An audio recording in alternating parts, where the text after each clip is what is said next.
Sabi ko nga ako, nandito lang ho ako ng 2 taon kalahati. At hindi ko sasayangin yung oras na ginagay po sa akin dito ng Pangulo para lang makipaglokohan at hindi baguhin ito.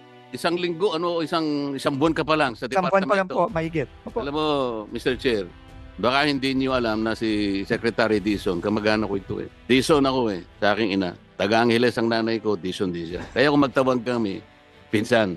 Isang buwan ka pa lang, pinsan. Pero yung bigote mo, hindi mo namumuti na eh. Ano kaya kung tumagal ka ng 6 months? Ako'y nalulungkot sa'yo eh.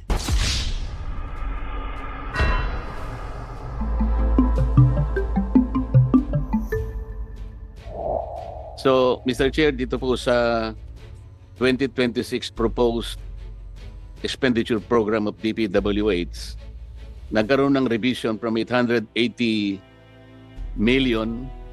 billion ba to o million? 880 billion to only 624, or all in all, 625.7 billion.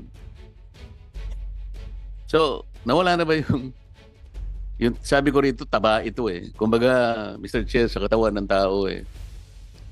1 trillion peso additional to the ceilings already indicated in the NEP is 2 months. Parang ang sabi ko eh, taba na ng tao yun eh. Pag hindi natin inalis yung taba ng tao, di ka mamatay niya yun eh. So, ano ang presumption dito, Mr. Chair? Sa 625.7, nawala na po ba yung binabanggit natin? Unang-una po, no, as a matter of fact lang po, ang nawala po dyan yung flood control locally funded projects at ibang mga proyekto. Pero kung ang tanong nyo po ay nawala na ba lahat ng taba? Tingin ko po, base lang po sa pinakita sa atin ni Chairman ngayon, hindi po totoo yan at meron pa rin pong taba. So, ibig sabihin po, hindi natin talaga na i-strike yung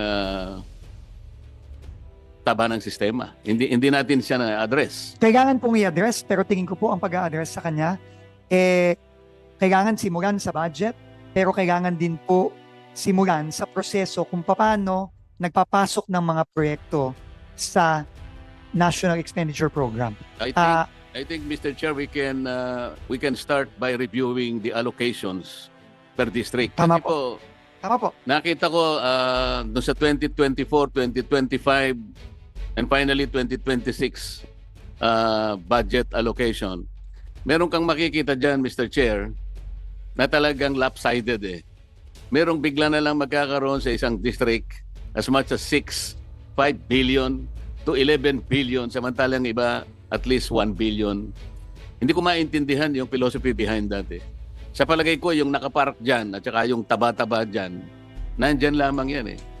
So unless and until we are able to justify bakit halimbawa ang isang distrito na napakaliit compared to other districts, wala naman significant na difference yung dalawang districts eh.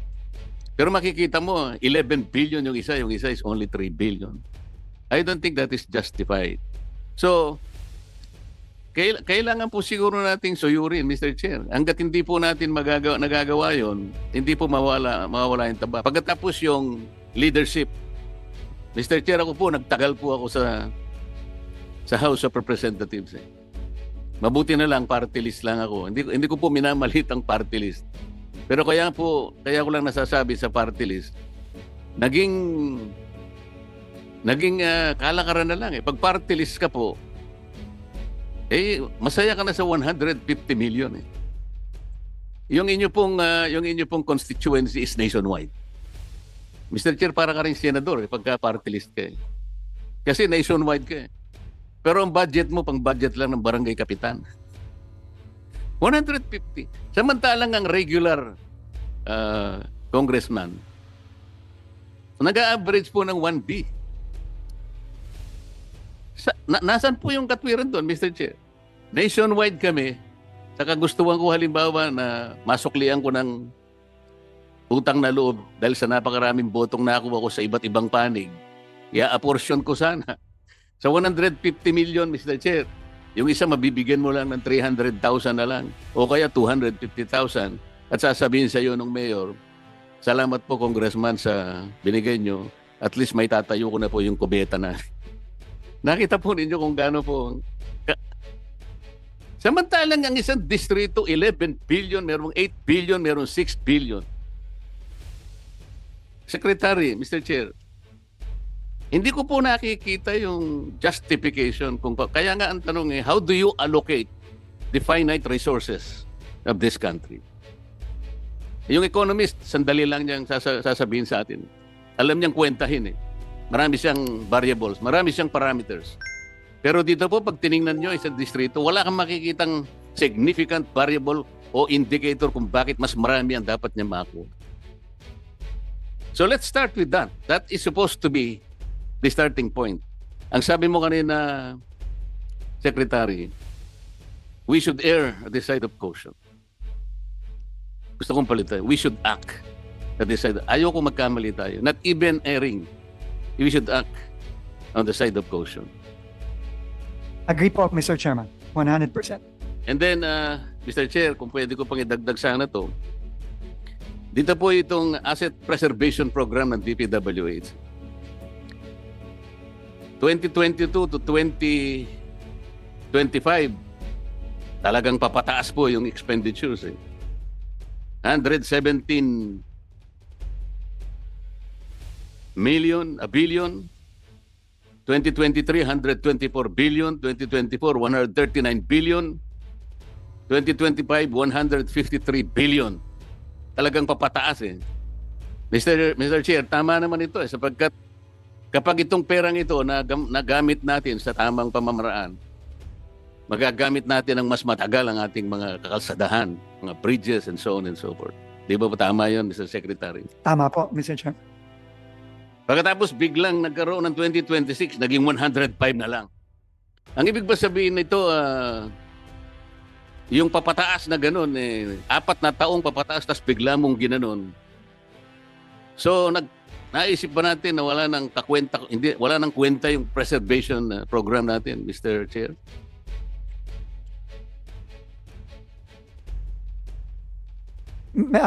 Mr. Chairman, no, in fairness po, no, yung original po ay 105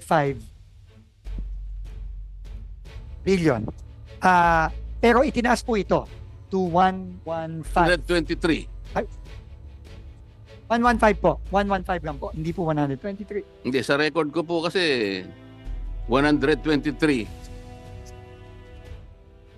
Ang final po ata na HGAB ay 115, Mr. Chairman. Pero tumaas pa rin po ng 10 billion. So, mababa pa rin kaysa doon sa Mababa pa rin po. trajectory na nangyari Tama po. in the last 4 years. Tama po. So, ang assumption po ba rito ay hindi na natin talaga iniisip na i-preserve yung ating mga assets. Hindi naman po ganon ang sinasabi sa akin ng mga kasamahan ko.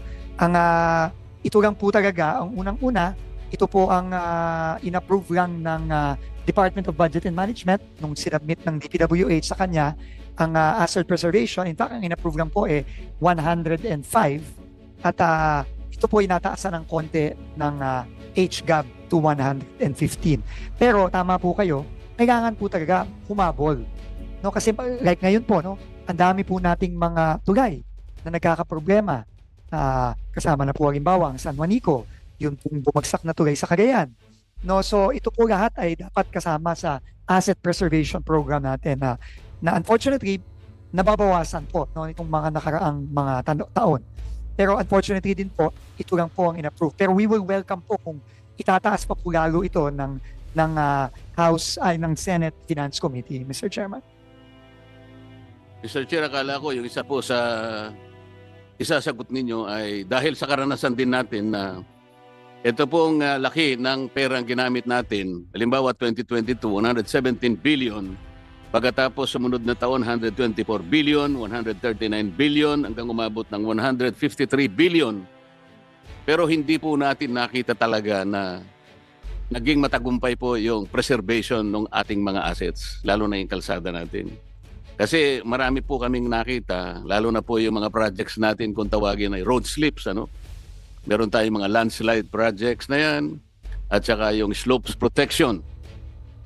Ang dami po, dapat makikita ninyo dyan dahil sa bago pa lang kayo pero alam ko po na napakarami pong alingas-ngas sa departamento na yan Dahil sa halimbawa po yung Rocknet halimbawa. Alam naman po natin meron kayong memorandum sa DPWH na kailangan either ASTO ang specifications ng Rocknet o kaya ASTM. Nagpalabas po kayo eh. Alam ko pa yung number ng inyo pong memorandum. Mr. Chairman, luma po ata na ano yan, no? Pero actually, para dito sa 2026, pinatanggal po natin lahat yan. No? Mabuti pinatanggal nyo kasi hindi naman sinusunod eh. Tama po. Alam po ninyo, ang standard ay ASTO o kaya ISTM.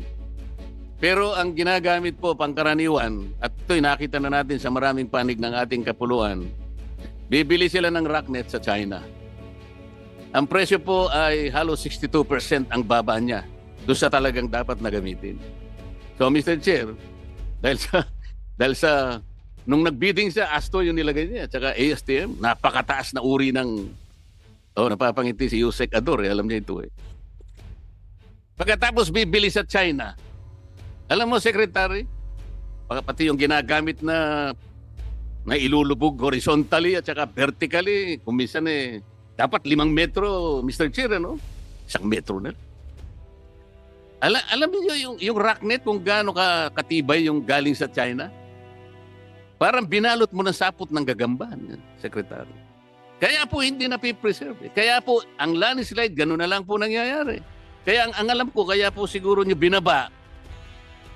Ang gusto ko sanang isagot yun, napansin po kasi namin, sobra-sobra talaga, pero hindi naman talaga nakatutulong para i-preserve yung assets na ating mga nagawa sa mga nakakarang mga panahon.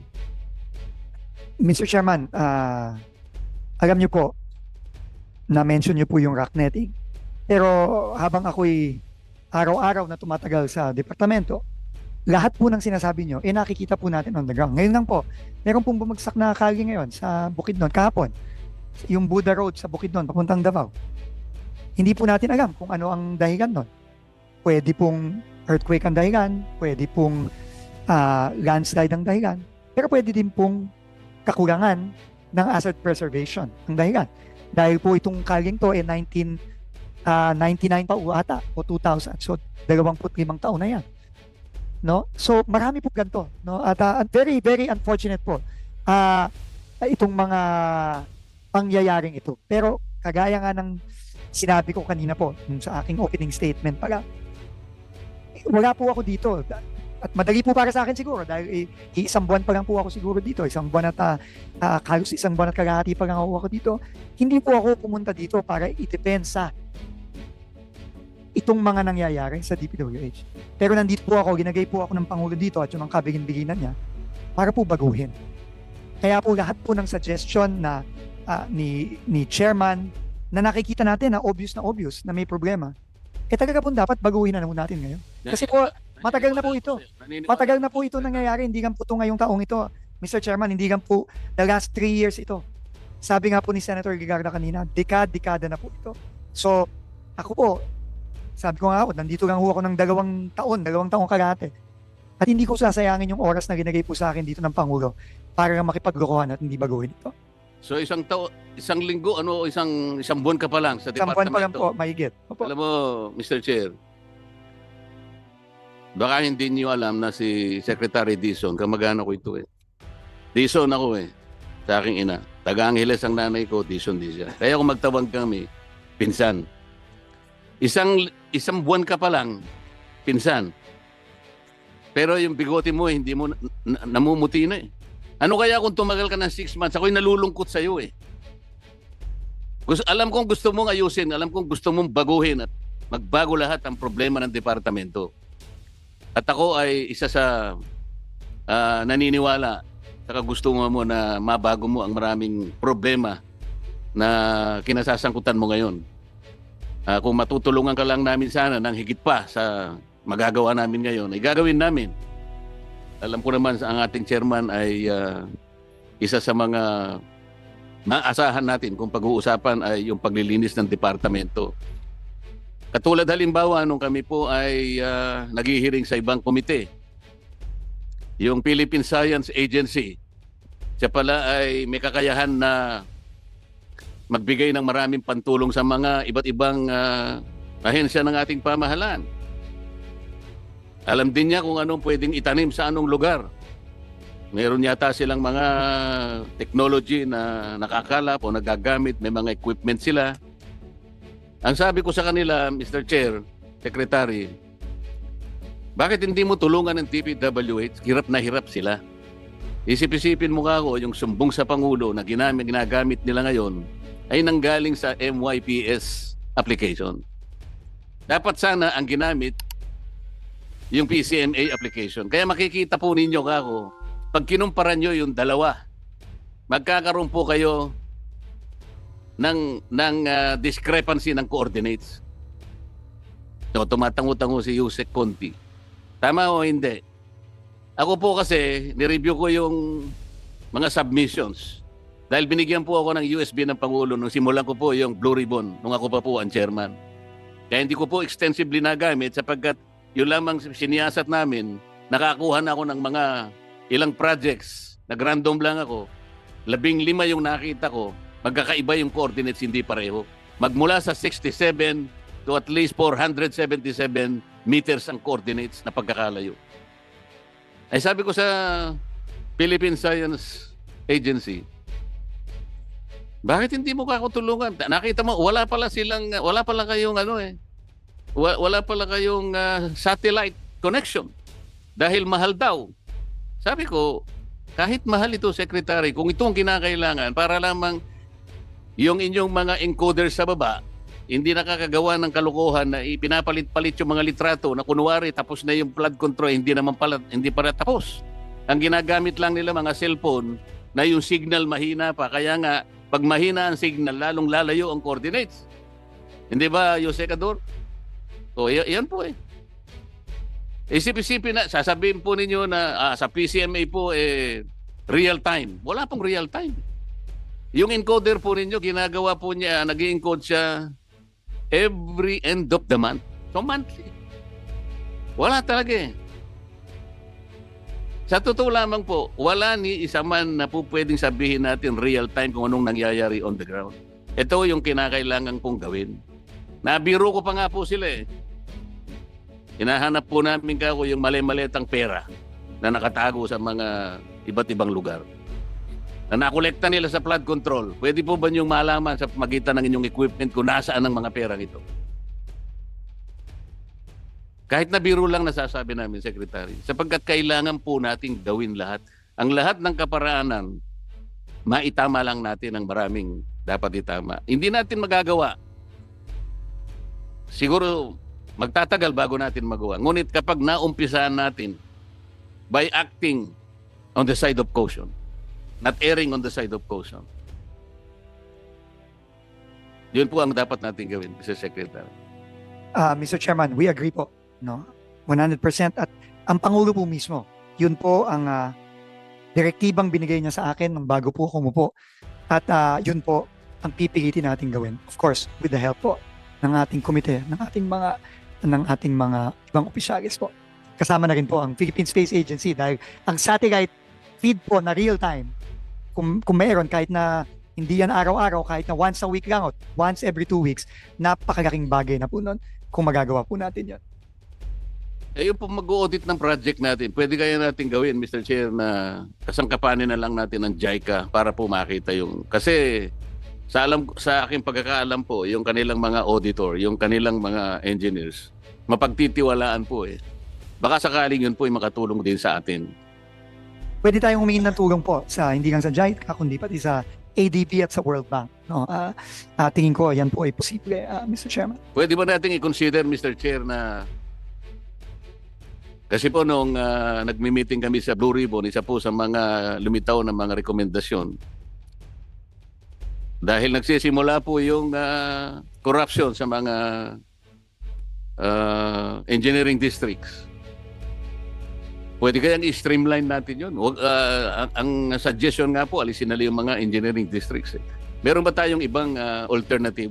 Kung sakaling tanggalin ang mga engineering districts, halimbawa, kung ano man alternative na gawin natin, wag na ganun karami.